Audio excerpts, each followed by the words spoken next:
His look, his facials, his body, par excellence. Perfect big heel body that would eventually turn babyface, and he would got over. He just didn't like to travel. He didn't understand the business as well as we would like for him to. I don't know how much he invested in, you know, learning.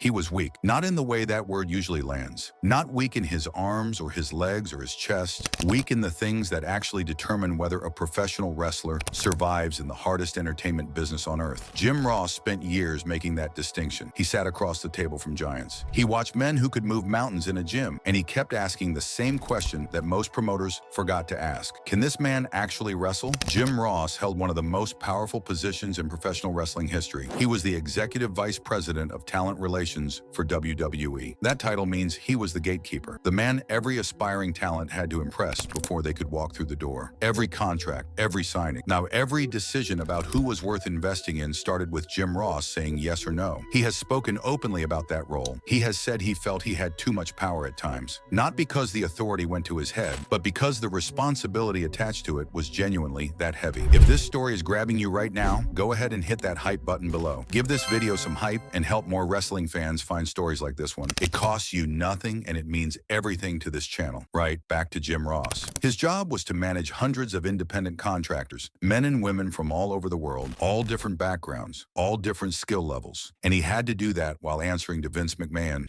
a chairman who had his own very clear instincts about what made a star. McMahon loved the visual. He loved a big body. He loved the idea of a project, a raw, massive, physical specimen who could be shaped into something extraordinary. Ross often looked at those same bodies and saw something completely different. He saw the gaps. He saw the limitations hiding underneath the muscle. And he tried, not always successfully, to make the case for substance before the investment was committed. Ross built his philosophy on a very simple but very hard idea. The value of a talent is not their look. Their value is their return on investment and what they actually contribute to the product every single week. He described what he was searching for with a specific phrase, business feel. That is the instinctive understanding of how professional wrestling works from the inside. It is knowing how to move in a ring in a way that tells a story. It is knowing how to react to your opponent so the audience believes the struggle is real. It is knowing what the match needs at every moment and being able to deliver it reliably. Business feel cannot be fake. It cannot be purchased or installed after the fact. It develops over time and through real experience inside the ropes. And a great many of the men who passed through WWE's doors never developed it at all. When Ross used the word weak, he was pointing to one or more of 5 specific failure points. The first is ring IQ. Ring IQ is the ability to think inside a match, to read what the crowd is feeling and adjust, and to know when the story needs to speed up and when it needs to breathe, to protect your opponent while building something the audience can genuinely invest in. The second failure point is mental toughness. That is the resolve to show up every single day, to travel to the other side of the world, to perform in front of thousands when you are exhausted and in pain, and still produce something worth watching. The third is technical safety. In this business, the most dangerous kind of weakness is an unsafe worker, a performer who cannot control their body well enough to keep the person across from them physically safe. The fourth is crowd connection, the ability to make a person in the 12th row feel something in their chest. And the fifth is travel aptitude, the physical and psychological capacity to handle the relentless demands of global touring. When promoters ignored all 5 of these pillars in favor of how a man looks standing still, the results were costly, sometimes embarrassing, and occasionally genuinely dangerous. Now let us talk about the system that kept producing these problems, because the 10 names on this list did not appear from nowhere. They came from a specific mentality that had embedded itself deep inside wrestling culture for decades. It was called the bench press mentality, and it shaped the way promoters decided who was worth signing more than almost anything else ever did. The bench press mentality was, in Ross's words, a macho thing. Wrestlers measured each other by weightlifting numbers. Promoters loved it because it felt like a reliable shortcut to identifying talent. If a man can bench press 600 pounds, surely he must be impressive. Surely the crowd will respond to him. Surely he will draw money. This is the kind of thinking that feels completely logical right up until the moment it plays out in front of a live audience and produces absolutely nothing of value. The audience does not care what a man lifts. They care whether they believe in the story. They care whether the struggle in that ring feels honest. They want the people performing for them to make them feel something genuine, something that connects to their own experience experience of conflict and pride and resilience. Weightlifting numbers produce nothing in a wrestling ring on their own. Ross noted that these displays of strength were used as angle alerts, moments designed to generate interest through sheer spectacle, but they were frequently boring and delivered almost nothing in terms of actual storytelling. Because having a 20-inch arm does not make you a storyteller. It makes you someone who spent a great deal of time in the gym. Vince McMahon was particularly drawn to this thinking. He looked at a massive physical specimen and saw a project. He saw raw material waiting to be shaped into something extraordinary. Jim Ross looked at many of those same specimens and saw the precise limitations those physiques were masking. Limited mobility, no natural charisma, a fundamental inability to connect with another person through the language of professional wrestling. The persistent tension between these two views produced most of the failures we are about to examine. The bench press mentality also created a culture where legitimate talent was overlooked entirely. Real performers with genuine skills and hard-earned road experience were passed over because they did not look impressive standing in a gym. The spots went to bodybuilders and strongmen who had never worked a crowd in their lives. And everyone was surprised when those bodybuilders and strongmen could not perform at the level the biggest wrestling company on earth required. Ross watched this pattern repeat itself, and every repetition cost the business something real and measurable. Now let us count down the 10. These are 10 different types of failure, 10 different proof points for why the bench press mentality is never enough on its own. We begin at number 10. Number 10, Jackie Gayda. It is 2002. Monday Night Raw is broadcasting live to millions of viewers, and inside that ring, something is going badly wrong. Jackie Gayda had won the Tough Enough competition. She had come through a televised contest specifically designed to find the next generation of WWE talent. She had the look, she had the presence, and management decided she was ready for the next step. She was not ready. Winning a competition is not the same as being prepared for live television. That distinction sounds obvious when you state it plainly, but the pressure of a live match broadcast to millions of people is categorically different from anything that happens during training. The timing required, the mechanical precision, the ability to stay composed when things begin to break down, the capacity to keep performing coherently even when the sequence in front of you is falling apart. All of that is built through accumulated experience, through hundreds of small, low-stakes moments that gradually prepare a performer for the high-stakes ones. Gayda had not been given those moments. She had been fast-tracked past a process that exists for very good reasons. The match fell apart in real time. Sequences broke down, moves were botched in front of the live crowd and the television cameras simultaneously. The chaos was visible and undeniable to anyone watching anywhere in the world. Jim Ross was at the commentary desk. He did not reach for a diplomatic phrase to smooth things over. The words that came out of his mouth that night have followed this match for more than 20 years. Merciful heavens.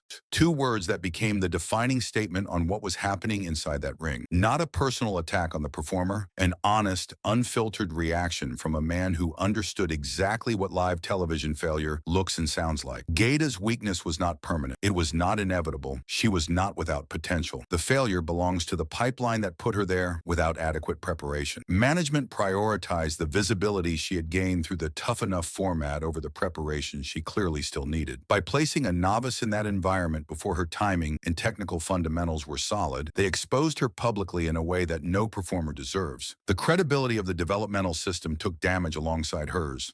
Everyone involved paid a price for a decision that could have been avoided. The lesson here is clear. Fame from a competition is not equivalent to readiness for live performance. Reality television visibility cannot substitute for the process of properly learning a demanding craft. Timing in a wrestling match is built in training rooms, in front of small crowds, in low-pressure environments where mistakes cost very little. By the time you step onto live national television, those mistakes should already be behind you. You cannot skip the steps. The steps exist to protect the performer. When management tried to skip them, millions of people watched the consequences unfold. Number 9, Brakkus. If the bench press mentality ever needed a single human being to fully represent it and everything it gets wrong, Brakkus would be a very strong candidate. He was a German bodybuilder with a physique that was genuinely extraordinary to look at. His visual impact in any room was immediate and total. People stopped what they were doing and stared. Promoters looked at Brakkus and believed they were looking at a future star of real significance. Jim Ross looked at Brakkus and saw a very expensive reminder of why the bench press mentality consistently produces the wrong outcome. The core of Ross's critique came down to one specific and crucial absence: business feel. Brakkus had none of it. His weightlifting numbers were legitimate. His physique was the product of genuine and disciplined hard work across many years. But inside a professional wrestling ring, those things had almost no practical value. Because professional wrestling does not reward you for what you look like standing still. It rewards you for what you can do you when the bell rings, and another performer is depending on you to hold the story together and make the audience believe in every second of it. Bodybuilding and professional wrestling occupy fundamentally different worlds. Bodybuilding is a static discipline. The goal is to look a certain way. You pose, you present, you hold still and let people assess what you have built. Professional wrestling is a dynamic and reactive craft. It is movement and communication and improvisation happening simultaneously. All of it in service of a narrative the audience has to believe in from the first second to the last. The gap between those two worlds is enormous. Surely bridging it requires skills that a bodybuilder has not developed by lifting weights and posing in a gym. Brakkus had a 20-inch arm. He did not have the instinct to know what to do with it once the match began. He could not move in a way that created a believable struggle. He could not react to his opponent in a way that communicated danger or effort or drama to the live crowd watching him. He had the aesthetic of someone who should be dominating every match and the foundations of someone who had barely begun to learn what those matches actually require of a performer. Every week he occupied a spot on that roster. A more deserving performer was left off the card. His return on investment was minimal. His time on the roster produced almost nothing memorable or meaningful. He stands as the clearest possible illustration of what happens when promoters chase size and neglect every other quality the business demands. Number 8, Nathan Jones. Here is a man who possessed everything the bench press mentality could possibly want to see in a performer. Standing at nearly 7 feet tall, a world-class strongman and powerlifter. Jim Ross himself described his body as the perfect big heel body. Vince McMahon looked at Nathan Jones and saw his most exciting project in years. Jones was going to be positioned alongside The Undertaker in a role that would have given him enormous exposure and momentum. And then he disappeared without warning. Jones's weakness had nothing to do with his physical capacity. He was one of the most powerful human beings alive at the time.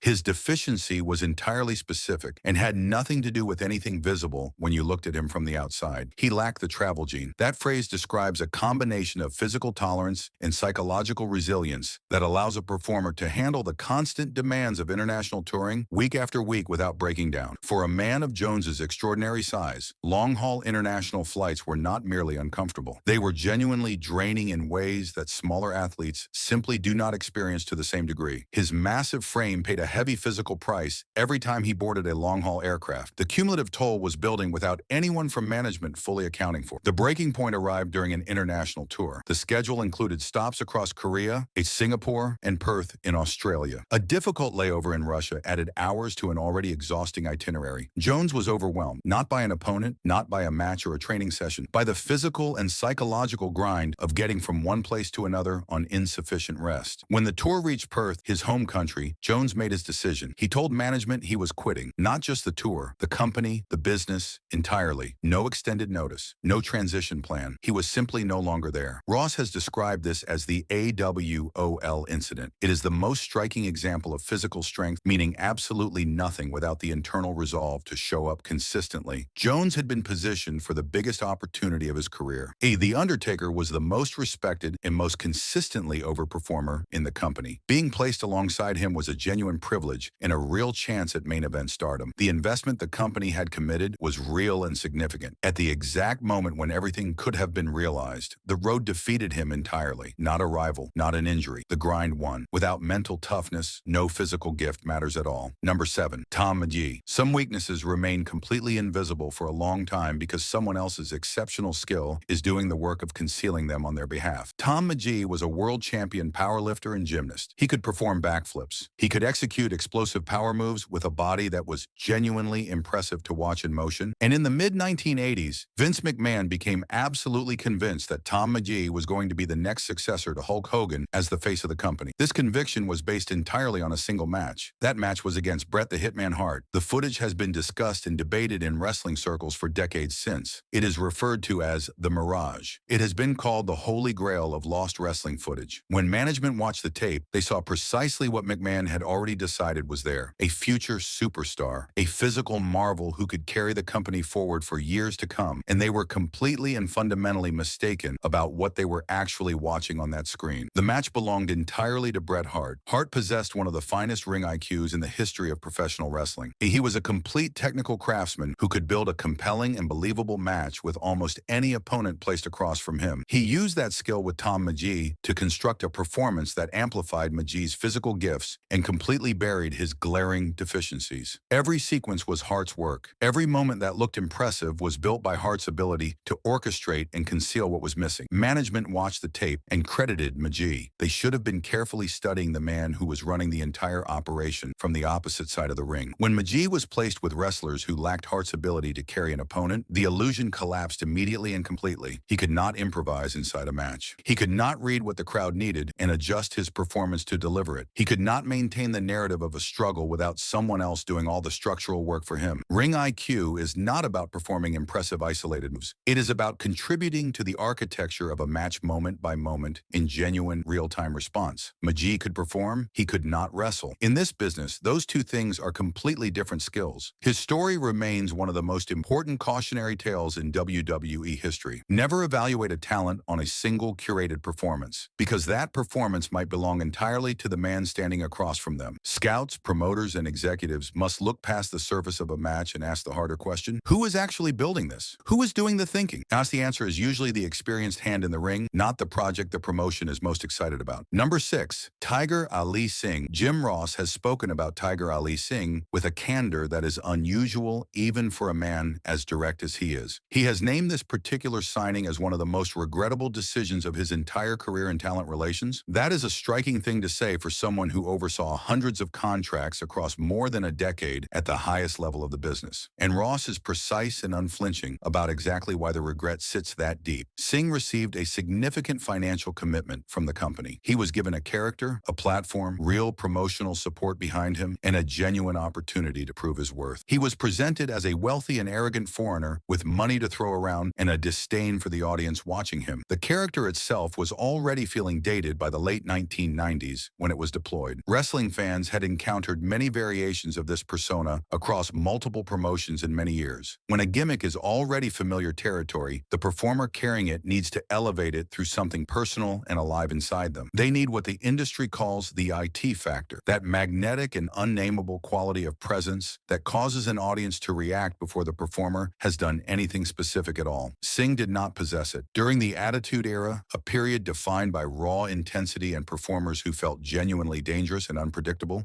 Singh's segments were viewed in Ross's own words as garbage. They lowered the quality of the programming around them rather than contributing anything positive to it. Not only did Singh fail to generate meaningful heat with the character, his in-ring ability was also insufficient to justify his position on the card. The failure operated on two fronts simultaneously: creative failure and athletic failure, reinforcing each other week after week with no resolution in sight. When you invest substantially in a talent who cannot connect with the crowd and cannot perform at the required level in the ring, you lose the investment in two separate ways at once. You lose the financial commitment, and you lose the audience's attention, which is always the harder loss to recover from. Fans who sit through uninspiring programming do not simply forget it. They subtract it from the goodwill they carry into the building next time. The it factor either exists or it does not. No contract can create it after the signing is done. Number 5, Ahmed Johnson. Ahmed Johnson arrived in the mid-1990s WWE looking like a main event star ready to be switched on at any moment. He was physically explosive. He was imposing in a way that commanded immediate attention from audiences and management alike. He built genuine momentum with the crowd during his time at the top of the card. Jim Ross has described his career as a house of cards. That phrase has chosen real purpose. A house of cards looks genuinely impressive until the first strong wind arrives, and then every card falls at once. The defining problem with Ahmed Johnson was safety. In professional wrestling, safety is not a secondary concern or a preference. It is the foundational ethical responsibility every performer carries into the ring the moment they step between those ropes. Your first obligation before anything else is to protect the person across from you, to ensure that no matter how stiff or physical the match appears to be, the person you are working with goes home without a preventable injury. Johnson had a consistent reputation for failing this responsibility. His technical execution was frequently described as sloppy, and at the level he was performing at, sloppy technical execution does not stay confined to how a match looks on screen. It puts real human bodies at genuine physical risk every single time. Both Johnson and his opponents sustained injuries connected to his working style. When a key performer is hurt because of an unreliable colleague, the ripple effects spread immediately and broadly. Storylines collapse, revenue is affected. Months of careful planning are undone by a single poorly controlled sequence in a single match. And the performer responsible does not just carry the cost of one difficult night. They carry the permanent reputation of being someone who cannot be trusted with the most important people on the entire roster. Johnson also struggled with the mental toughness required to navigate the internal complexity of of WWE's political and professional environment. The discipline needed to learn fundamentals properly, to build lasting trust within the locker room, to meet the standards management demanded consistently. He could not sustain it. His potential was genuine, nor his ability to sustain the conditions that potential required was not. The investment the company made in him was gradually eroded by instability beneath the surface. A house of cards holds its shape until the conditions supporting it are removed, and then every card falls at once, all at the same time. Number 4, Mabel. Nelson Frazier Jr. appeared in WWE rings as Mabel. In 1995, a year Jim Ross has explicitly identified as one of the worst in company history from a business perspective, Mabel was positioned as the top heel challenger for the WWE Championship. The thinking behind the decision was clear enough on the surface. He was enormous. His physical presence in any ring was overwhelming and impossible to ignore. Management believed that his scale alone was sufficient to anchor a compelling feud at the very top of the card and give the audience a credible threat to the title. It was not. Scale without control is not a strength, it is a hazard. When you are that size, the force behind every movement you make is amplified significantly beyond what smaller performers generate. Every stumble, every mistimed body part, every poorly executed sequence carries far greater physical danger for the person sharing the ring with you. Mabel was sloppy. That word appears consistently in any honest assessment of his in-ring work across his entire career. And at that size, sloppiness does not simply make matches look rough and unpolished. It creates genuine and serious physical danger for anyone working on the other side of it. One of the clearest and most costly example of that danger came in a match with The Undertaker. A misplaced leg drop from Mabel cracked The Undertaker's orbital bone. The orbital bone sits directly beneath the eye socket. This was a serious injury to one of the most important and consistently dependable performers in WWE's entire history. Removing him from television because of a preventable accident caused by a lack of physical control is both a human cost and a very real business problem happening simultaneously. Mabel continued working under different character names over the years, as Viscera, as Big Daddy V. The name changed. The technical limitations that defined his entire career never changed alongside it. He remained throughout his time in the business, a special attraction rather than a reliable and consistent performer. And the 1995 championship push contributed directly to what Ross identified as one of the weakest business periods the company experienced. A push built on size alone, without the technical control to support it, dragged the product down at a time when the audience needed to be inspired. His story is a direct argument against using immense physical size as a substitute for the control, awareness, and technical discipline that a top-level position in professional wrestling genuinely demands. Number 3, The Ultimate Warrior. The Ultimate Warrior was a real star. No serious person argues otherwise. He sold merchandise in large volumes. He drew massive and enthusiastic audiences to arenas. He held major championships. He generated a level of crowd energy that was genuinely extraordinary during the height of his popularity. See, Jim Ross does not dispute any of that record, but Ross has been consistently and clearly honest about the professional weaknesses that existed behind the face paint and the frantic entrance sprint. Ross described the Warrior as a one-trick pony. That phrase points at something very precise and specific. A one-trick pony is a performer who concentrates the entirety of their value into one single concentrated moment. For the Ultimate Warrior, that moment was the entrance, the sprint down the aisle, the intense shaking of the ring ropes, the explosion of raw physical energy that happened before a single wrestling move had occurred. Those seconds were genuinely electric and produced crowd reactions that very few performers in the history of the business have been able to replicate. And then the actual match began, and the limitations of what existed behind that entrance became clearly and increasingly apparent. The Warriors' matches were designed and structured to be short and intense. That structure was not a creative stylistic choice made for artistic reasons. It was a practical necessity built around the reality of what he could realistically sustain over an extended period of time in the ring. Long matches require range. They require the ability to build a story across multiple chapters with different emotional textures, to react to and adjust for your opponent as the narrative develops minute by minute, to improvise intelligently when the planned structure shifts under the real pressure of a live audience. Ring psychology,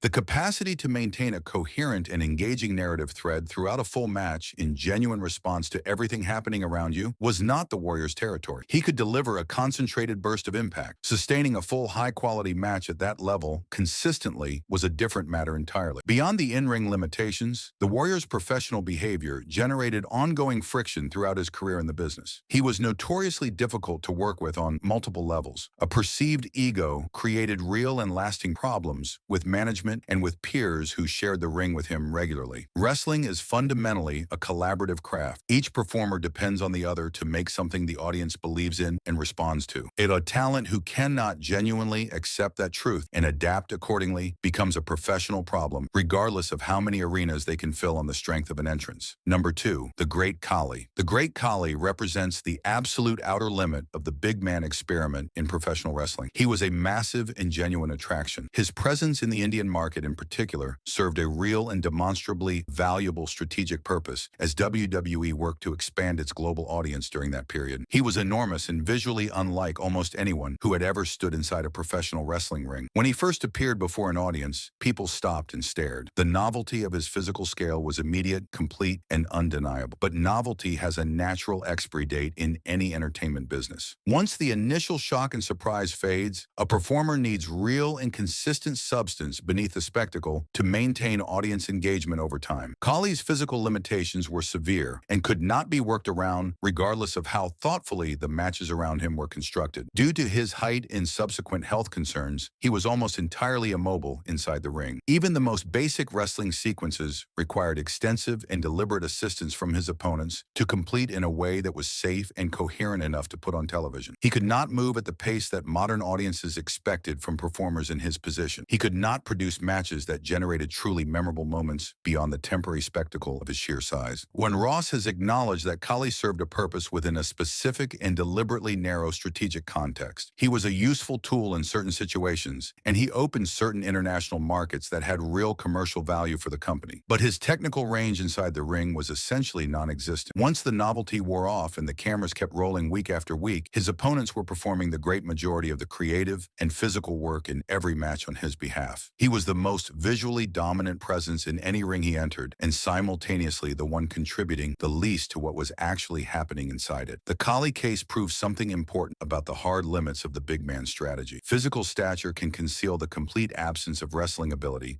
but only for a limited and predictable period. Once familiarity replaces novelty for the audience, the lack of technical skill becomes fully visible and impossible to maintain behind spectacle alone. The opponents who shared the ring with Khali were the true workers of every match. They absorbed the physical and creative burden entirely so that he could remain on the card at all. His ceiling was reached very quickly. No further investment of time or effort could raise it. And beyond it, the audience found nothing to hold their attention long term. Number 1, Bart Gunn. This is the most unusual entry on this entire list because Bart Gunn was not weak. That needs to be stated at the very beginning with complete and absolute clarity. He was physically one of the strongest and most genuinely capable fighters on the entire WWE roster at that time. His presence on this list has nothing to do with any personal deficiency in his ability as a fighter. It has everything to do with what happened when that ability was put on public display inside a context that the business structure around him could not absorb or accommodate in any productive way. In 1998, WWE ran a competition called the Brawl for All. It was structured as a legitimate shoot-fighting tournament. Real punches, real takedowns. Outcomes that could not be predetermined or controlled by creative in advance. The company had a specific and organized plan for how this was supposed to unfold. Dr. Death Steve Williams was the designated winner. He was expected to dominate the bracket convincingly while use the resulting credibility to position himself as a genuine tough man and then launch into a significant main event program. It was a clear, well-considered creative strategy. Bart Gunn was not part of the plan. Nobody had told Bart Gunn that he was not part of the plan. Gunn went into that tournament and started knocking people out. He worked through his opponents methodically and with genuine intent and capability. He defeated Dr. Death Steve Williams, the man the entire competition structure had been built around and fully intended to crown as champion. Gunn was the genuine article. He could actually fight in a way that was real and not work. He was legitimately tougher than nearly everyone around him in that room. And by proving that publicly and undeniably, he created a problem that management had never anticipated and had absolutely no plan to address once it arrived. Professional wrestling depends on the careful and ongoing management of perception. When one man demonstrates in a legitimate contest that he is genuinely more capable than the others around him, the carefully maintained images of those others become harder to sustain with a straight face. The audience is now aware of a real hierarchy sitting underneath the worked one they have been presented with. Gunn had disrupted that balance not through ego or calculated self-promotion, but simply by doing what he was asked to do. He just did it far too well and with far too much genuine conviction. Management's response was to put Gunn in front of a professional boxer at WrestleMania 15.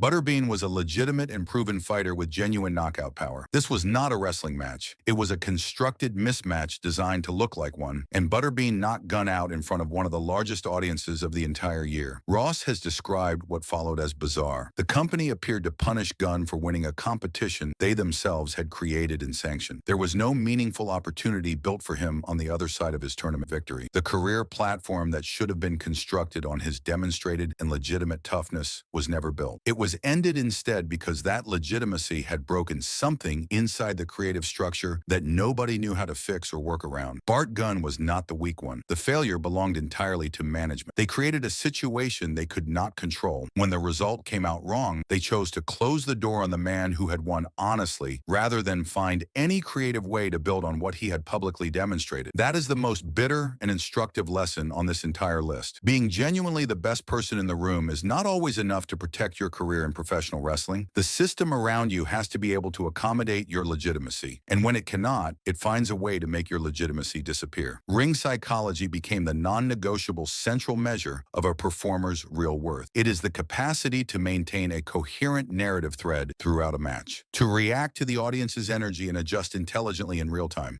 Magee could not do this. Brakkus could not do this. The Warrior could sustain it only for the brief duration of his entrance. Without ring psychology as a genuine foundation, no physical gifting builds a lasting career. Mental toughness is the element that holds everything else together over time. The wrestling industry tests resolve as deeply as it tests any physical skill. Nathan Jones walking away in Perth at the exact moment when the biggest opportunity of his professional life was within genuine reach is the most complete possible expression of what the absence of that resolve costs in real terms. Every performer on this list was missing something essential, but the absence of mental toughness leaves no room for any kind of recovery, because it means the performer simply is not there when the business needs them. What Jim Ross was building through all of this, would even in the moments when other priorities overrode his best professional judgment, was a clearer and more honest understanding of what strength actually means in professional wrestling. Real strength in this business is technical reliability, the ability to walk into any match with any opponent and deliver something safe and believable. Real strength is psychological depth, the ability to tell a story inside the ropes that makes people in the seats genuinely care about the outcome. And real strength is professional resilience, getting on the plane when the body's protesting, performing in the next city regardless, enduring the road without letting it win. The 10 names on this list are evidence of what happens when those measurements are ignored in favor of easier and more superficial ones. Jim Ross kept arguing for performers over projects. He kept making the case that the strongest wrestlers in the history of this business are those who can protect their opponents, connect with their audiences, and endure the life of the road year after year without quitting. That is what real strength has always looked like in professional wrestling, and it has nothing, absolutely nothing to do with how much you can bench press.